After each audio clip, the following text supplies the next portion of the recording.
Üç toifa odam bor. Alloh taolo qiyomat kunida qaramaydi. Qiyomat kunida Alloh taolo qaramaydi degani to'g'ri jahannamga irg'itib degan. Birinchisi minnatchi.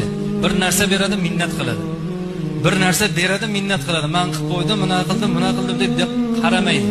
Ana shu odamga Alloh taolo qaramaydi degani farishtalar ham qaramaydi. So'roq savoli ham ochilmaydi, to'g'ri jahannamga ketadi. Ikkinchi toifa odamlar kim desa, ikkinchi toifa odam munofiqdir. Qasami bilan mashhur bo'lgan munofiqdir dedilar. Ya'ni ba'zi bir munofiqlar bor, qasam ichaveradi. Mana ishni qilaman, sizga mana ishni qilib beraman, Allohga qasam falon kuni bajaraman deb qasam ichaveradi, lekin qasamini ustidan chiqmaydi. Va Alloh taolo unga ham qaramaydi.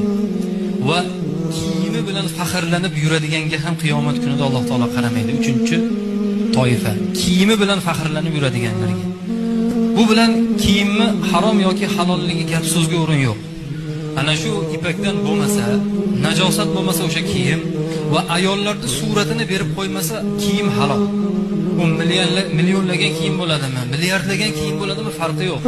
Valakin kiyimni kiyib olib turib, mana shu kiyim bilan o'zidan faxrlanishi. Hech qachon insonda kiyim Alloh taoloning oldida maqomini baland qilib qo'ymaydi, hech qachon.